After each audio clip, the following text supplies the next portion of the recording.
tirato in anteprima tutto ciò che poi sarebbe stato trasmesso in giro per il mondo, e quindi ci fa piacere che la nuova cartolina di Napoli in realtà nasca all'interno del Tennis Club Napoli. La città ha voglia di grandi eventi, certamente si è vista una partecipazione straordinaria che non è uguale. Gli americani stessi, con i quali praticamente abbiamo vissuto fianco a fianco da alcune settimane, hanno dimostrato come questa città abbia un qualcosa in più rispetto alle altre. Al di là del panorama, la voglia di partecipazione della nostra città, che si è materializzata con la presenza di decine e decine di migliaia di persone, ad esempio il giorno di Pasquetta, ha dimostrato che Napoli è in grado di diventare la nuova Monte Carlo degli eventi sportivi.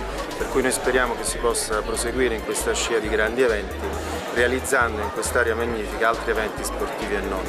Personalmente, come Circolo del Tennis, ci auguriamo che l'idea che abbiamo lanciato in questi giorni di avere la Coppa Davis a Napoli si concretizzi rapidamente, perché effettivamente dopo la Coppa America avere la Coppa Davis è un'accoppiata straordinaria di eventi internazionali. Questa settimana al Circolo abbiamo avuto il mondo all'interno del nostro club e per cementare ulteriormente questo rapporto con la stampa internazionale, simbolicamente doniamo a ogni giornalista il nostro libro del centenario per far conoscere in giro per il mondo la storia di un circolo che è nato nel 1905 e che è parte integrante della nostra città, come è stato dimostrato in questi giorni di regate. Marco Lobassi, Ciao. autore di questo libro, che cosa contiene?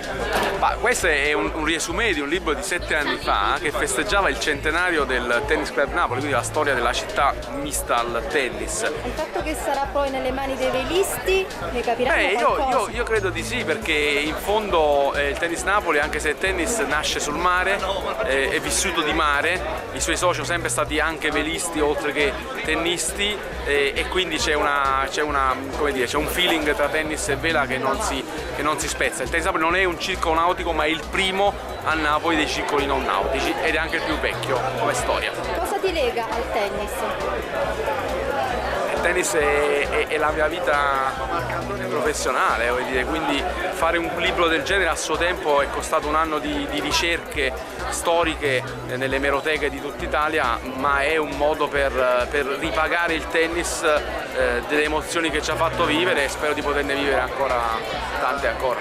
Magari con una Coppa Davis. E magari questa storia la racconteremo nel libro del 110° anno.